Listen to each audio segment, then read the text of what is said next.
अस्सलाम वालेकुम मज़े सामीन, आपसे दरख्वास्त है कि मेरे चैनल को सब्सक्राइब करें और मेरी वीडियो को लाइक करें।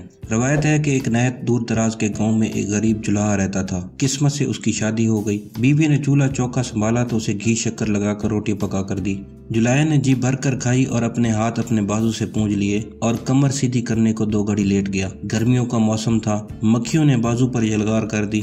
जुलाहे ने जलाकर बाजू पर एक हाथ जो मारा तो बहुत सी मक्खियां वहीं ढेर हो गईं। गिनी तो पूरी 30 निकली। जुलाहे ने सर ऊंचा किया और अपनी नई नवेली दुल्हन पर रोब जमाते हुए कहा, देखा मेरी बहादुरी, एक ही बार में 30 के 30 दुश्मन ढेर कर दिए। आइंदा से मुझे 30 मार खान कहकर बुलाया करना। बीवी ने जवाब दिया, मैं तो कह दूं, मगर सारा गांव तुम्हारी 7 नस्लों से वाकिफ है, वो तुम्हें क्यों खान मानेगा। फैसला हुआ कि गांव छोड़कर किसी दूर दराज इलाके में जाया जाए जहां कोई जुलाहे को जानता ना हो और वहां 30 मार खान बनकर रहा जाए। काले कोसों दूर के एक शहर में पहुंचकर 30 मार खान ने मुलाजमत की तलाश करना शुरू की। पता चला कि राजा की फौज में भर्ती हो रही है। 30 मार खान उधर पहुंचे। दरोगा ने नाम पूछा तो कहने लगे कि मैं 30 मार खान हूँ, एक बार में 30 दुश्मनों को ढेर करने वाला बहादुर 30 मार खान। दरोगा बहुत मुतासिर हुआ और राजा को खबर की कि एक पहलवान आया है जो एक बार में ही 30 दुश्मनों को मुर्दार कर देता है। राजा बहुत बेताब हुआ और ऐसे बहादुर की ज़ियारत करने को उसे दरबार में बुला लिया और उसकी खूब तकरीम की। ये देखकर उसके पुराने दरबारी हसद का शिकार हो गए। उन्होंने राजा को कहा कि शुक्र है कि ऐसा बड़ा सूरमा आपके दरबार में आया है। अब ये जरूर उन 7 खूनखार डाकुओं से हमारी प्रजा को निजात दिलाएगा जो पहाड़ों में मुसाफिरों को कत्ल करके उनका माल लूट लेते हैं। राजा को ये आइडिया बहुत पसंद आया और उसने 30 मार खान को 7 पहाड़ी डाकुओं का कला कम करने का हुक्म दिया। 30 मार खान नहायत परेशानी के आलम में घर वापस पहुंचा और बीवी को कहा कि चलो भाग चलते हैं, इससे पहले कि मैं जान से जाऊं। बेगम 30 मार खान ने उसे तसल्ली दिलासा दिया और 7 मीठे पराठे जहर मिलाकर पका दिए और 30 मार खान को कहा कि पहाड़ों पर जाओ और कुछ माल और ये पराठे एक गठरी में बांध लो। डाकू आए तो दूर से ही उनको देखकर गठरी फेंक कर भाग जाना और छुप कर उनको देखते रहना। 30 मार खान ने यही किया। डाकुओं ने उसे गठरी फेंक कर भागते देखा तो रुककर गठरी खोली और उसमें माल दौलत देकर उसे आपस में बांटने लगे। सामान के साथ बंधे 7 मीठे पराठे देखकर उनकी भूख खुल गई। सब ने एक एक पराठा खाया और सब वहीं ढेर हो गए। 30 मार खान छुप कर उन्हें देख रहा था। उसने उनका माल दौलत और हथियार अपनी गठरी में बांधे और राजा के दरबार में आकर उसके सामने ढेर कर डाले। राजा ये माल देखकर खुश हुआ, लेकिन फिर उसने देखा कि हथियार तो कुल 7 हैं। उसने पूछा कि खान साहब, आपके हथियार कहाँ हैं? 30 मार खान ने फख्र से सर बुलंद करके कहा, मुझे पता चला था कि वो सिर्फ 7 हैं।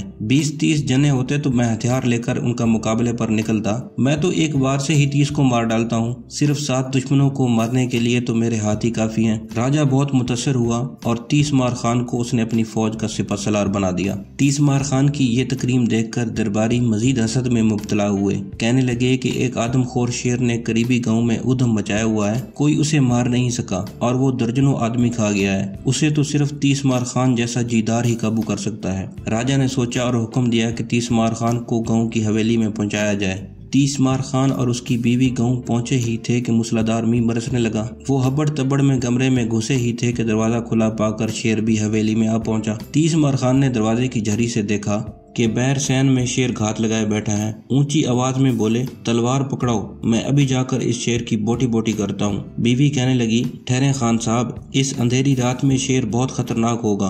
30 मार खान पंकारे, शेर से मैं क्या डरता हूँ, ऐसे 100 शेर मार चुका हूँ। मुझे डर तो टपके का है, छत से टप टप टपका गिर रहा है, मुझे इसका खौफ है। ऐसे 1000 शेरों को ये टपका खा जाता है। शेर डर गया कि ये टपका न जाने क्या बला है जो 1000 शेरों से बढ़कर खतरनाक है। वो डर कर स्टोर में छुप किया ताकि टिपके से बच सके। 30 मार खान ने ये देखते ही दौड़ लगाई और बाहर से स्टोर का दरवाजा बंद कर दिया। अगली सुबह उसने राजा को पैगाम भेजा कि इसने शेर को जिंदा पकड़ लिया है। राजा साहब अपनी सिपा के साथ आए तो वाकई कोठरी में शेर बंद था। उन्होंने 30 मार खान से पूछा कि किन हथियारों से तुमने शेर का मुकाबला किया है। 30 मार खान ने मूंछों को ताव देकर फरमाया, हथियार कैसे? क्या एक आदमखोर शेर को काबू करने के लिए भी हथियार की जरूरत होती है? मैंने इसे दोनों कानों से पकड़ा, कांधे पर लादा और इधर कोठरी में बंद कर दिया। शेर को सिपाही पिंजरे में बंद करके शहर की तरफ चले और आगे आगे हाथी पर राजा और 30 मार खान सवार थे। पुराने दरबारी ये देखकर खूब जले और उन्होंने पड़ोस के दुश्मन राजा से साजबाज करके इसे मुल्क पर हमला करने पर राजी कर लिया।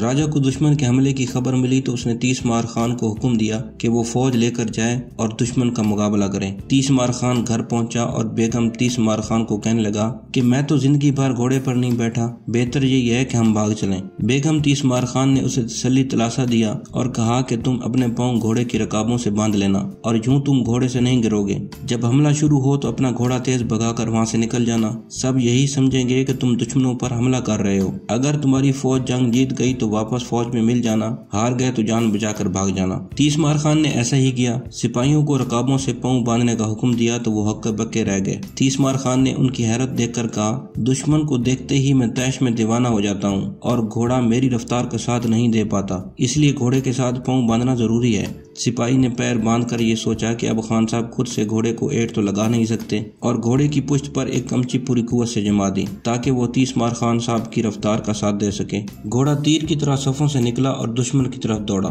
खुद को तन तना दुश्मन की तरफ जाते देखकर तीसमार खान के हाथ पांव फूल गए। एक दरख्त के नीचे से गुजरते हुए उन्होंने घबराकर उसकी शाखों को मजबूती से पकड़ा और लटकने की कोशिश की, मगर भूल गए कि पैर घोड़े से बंधे हैं। दरख्त की जड़ को दीमक खा चुकी थी, वो उखड़कर उनके सर पर आन गिरा। घोड़ा दरख्त समेत उनको लेकर दुश्मन की सफों की तरफ बर्क रफ्तारी से बढ़ा। दुश्मनों ने धूल का एक बादल इंतहाई तेज रफ्तारी से अपनी तरफ बढ़ते देखा और जब धूल छटी तो ये देखकर खौफजदा हो गए कि एक दरख्त तीर की मानद उनकी तरफ बढ़ा चला आ रहा है। वो खौफ से कांपने लगे कि कोई जादूगर उन पर हमला कर रहा है और इसके जादू से दरख्त अपनी जड़ों से उखड़कर उन पर हमलावर हो गए हैं। उन्होंने हवास बाख्ता होकर हथियार फेंके और मैदान जंग से फरार हो गए। तीसमार खान दुश्मन को तन तना शिकस्त फास देकर वापस पलटे तो राजा ने किले से बाहर निकलकर उनका खुद इस्तकबाल किया और उनको इनाम में नौबत और हाथी अता किए। ऐसा जीदार शख्स भला किसने देखा था जो तन तना एक लश्कर को शिकस्त देने पर कादिर था। और दरबारे भी अब तीसमार खान की बहादुरी मानने पर मजबूर हो गए। राजा ने तीसमार खान के रुतबे में मजीद इजाफा किया और उसे वजीर आजम बना दिया। यूं सब हंसी खुशी रहने लगे।